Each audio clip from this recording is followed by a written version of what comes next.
Well, hello world. Welcome to the Bacta Griswold campus, former home of Green Mountain College, here in Pulteney, Vermont, where we're ringed in by the lovely Taconic Mountains, the babbling brook, Blue Ribbon Trout Stream, the Pulteney River flowing through the back of campus. Wow, I've been instantly transported to the place I already am. All right, here we are in the library, which has been converted, as you can see, into barrel storage, and it's my special honor to be here today with Mr. Peter Lynch. Yes. Today, we are going to be tasting and we are going to be discussing something that is way outside of my wheelhouse, an Indian single malt whiskey, which Mr. Lynch here, in his infinite wisdom, has shepherded to its maturity and to its finished state, soon to be released across the country and perhaps in a few spots around the world. We'll see. So Pete, 2012 Indian single malt whiskey. What do we have here? I've never heard of such a thing. Well, we have many things. And let's start with the bare bones stats for the drinkers out there. We have a 10-year, 4-month-old whiskey. 10 years aged in India, brought over to lovely, freezing cold Vermont for a 4-month finish in the winter months as well. Bit of a more delicate extraction there. We are bottled at 113.8 proof. Not something to shake a stick at right there. However, you would never quite guess it just tasting it blind. We also have a very limited release of only 1,000 cases. And those are 6-pack cases, so get it if you see it. If you see this lovely royal purple label, I'd highly recommend firing off the brain neurons and saying, I should probably buy that right now. Sorry, 1,000 cases? 1,000 cases. So how many total bottles? Oh God, total bottles, 6,000, Leo. Tell me a little bit about your first introduction, your first exposure to Indian whiskey. Ooh, that's a great question. Indian whiskey, as I'm sure you are aware, has not been the most accessible category until recently, and even then, the pickings are quite slim. That's for no major reason other than it's a newer sort of trend to create Indian single malt and then therefore to further export it to the world. Indian single malt started in the mid-1900s or so, depending on what region we're looking at, sort of grew as a response to growing imports of single malt from Scotland and other regions as well, but mostly Scotch whiskey. And smart Indian entrepreneurs effectively went the way of Japanese whiskey distillers and said, they're onto something in Scotland. Let's go check it out. So our single malt distillery production at Ocean King basically came about because the founder jaunted on over to Scotland, decided to take a look at how we were doing single malt whiskey production there, and said, why don't we not reinvent the wheel? Let's bring it back over. Let's apply some regional twist like local barley, and let's create a beautiful product. And At Bacta, we're all about history, but one of the things that I find fascinating about this product history that you've related to us, I think most Americans would assume, or most whiskey consumers would assume, that Indian whiskey production was strictly a legacy of the British colonial experience, which ended in 1947, if I'm not mistaken.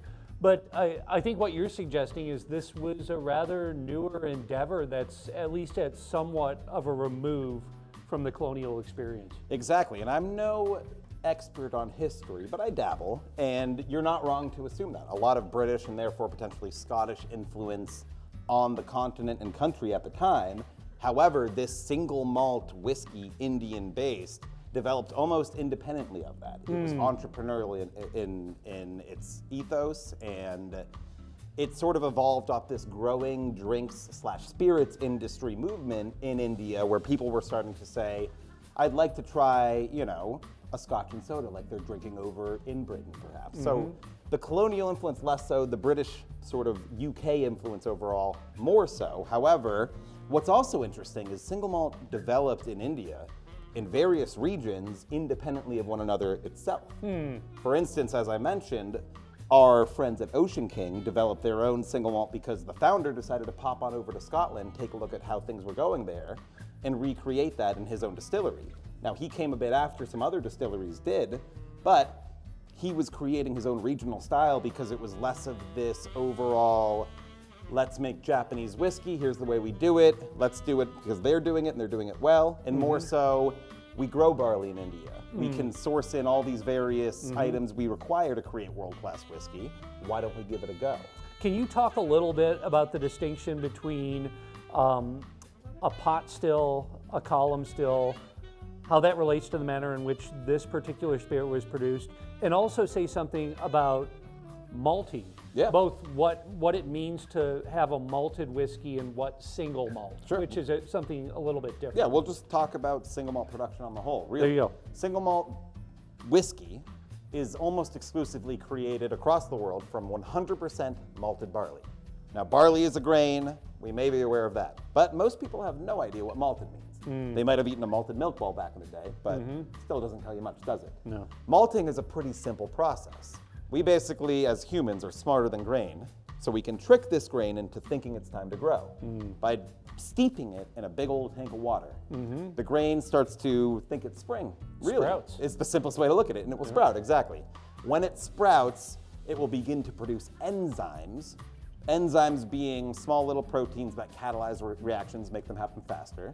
And these enzymes specifically will convert the starch within the grain into sugar, and fermentable sugars being very small chain sugars that our good friends the yeast can eat.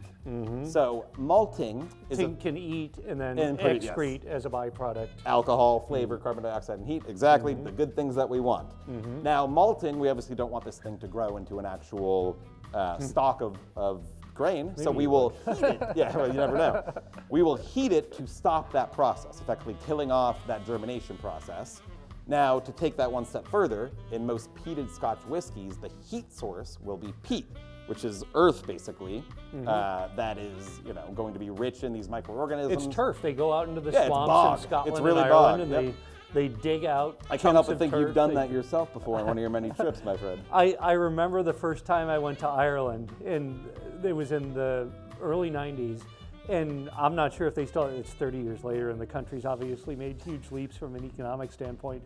But you used to drive out in the west and in the north of Ireland, and Oh, yeah. you would smell You it. smell, the peat, That's exactly. how they would heat their homes. Yep. They would go out into the bogs. And they it would wasn't cut done and dry for any specific reason other than peat is a good and readily available fuel They don't source. have trees there. Right, and then, It's a over dunescape, time, yeah. much like with charring barrels, it was a happy accident. This peated whiskey tastes pretty darn good, doesn't it? Now, again, we don't have any peating in the drying process for our malt in this whiskey, but it is Talk standard about practice. that a little bit, Pete, because when I tasted this for the first time, it was actually just last week. I got my sample bottles back in Michigan, just in Vermont for a visit. And I opened it, I tasted it, and I was like, wow, where is that peat coming from? And there's a couple of different ways that you can introduce that element of, we were discussing the heatheriness, the whiff of smoke, the salinity. How do you get that smoke flavor? Absolutely. And how did we get that Right, smoke right, flavor? because we did not get it in the usual way, did we? No. So the way you just talked about. Right. This So was not smoked grain on a peating floor, right? Right. So again, there's a rather interesting and unique methodology for maturation at Ocean King. They're going to go primarily into first fill bourbon casks. They're also going to go into rechar casks, which are barrels that have been emptied, charred a second time to effectively rejuvenate them slightly. What that actually does, though, is ends up giving a bit more of a smoke character. Not necessarily a peat leaning, but it will certainly help to elevate my next piece, which is usage of ex-Isla barrels. Ex-Isla being peated Scotch whiskey, unless we're talking about one specific distillery. And this peated barrel usage will vary slightly, but over time compoundedly affect this whiskey in a way where it's very notably peated, but it's a very light peat. If we're talking ppm, we're probably talking in the mild, the mild double digits there. Thanks, bud. Don't mind if I do. Cheers. Yeah, cheers.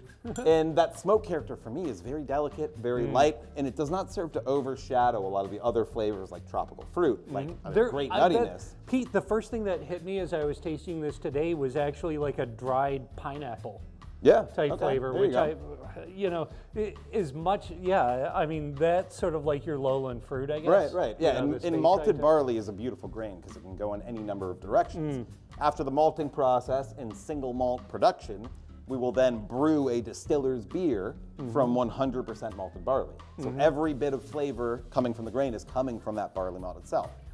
Barley malt, when it starts off, is frankly not the most flavorful grain. It is cereal-like, which is not a great description because it just says it's Have you ever grain-like. had cream of barley soup? There you go, though. Exactly. If you've chewed on some bran, you know what I'm talking about. Yeah, you know, yeah. it's got a nice little sort of delicate sweetness to Yeah, it. yeah. I like to say maltiness too, which is equally as unhelpful. But these flavors and the chemical compounds they are made up of will, over time, interact with extractives from the barrel and even oxygen, and completely transform into different flavors. And with a used barrel with less wood to extract, this process will happen a bit more delicately, a bit less aggressively, a bit less intensively, but will create incredibly delicate and interesting and complex flavors, such as your tropical fruits, such as your sweeter sort of stone fruits as well. yeah. The process could be called esterification, which is a process well known to rum producers, where, again, we are creating flavors that may not even be the most positive. These are alcohols. A little funky. Yeah, exactly. sometimes, Funky too. products, Yeah. other alcohols, higher alcohols.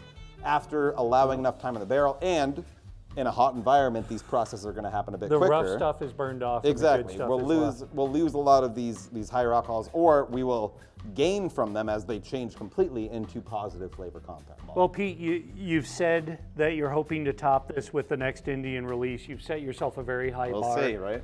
Pete, thanks for the education. Of course, my pleasure. Until next time, cheers, folks. Cheers.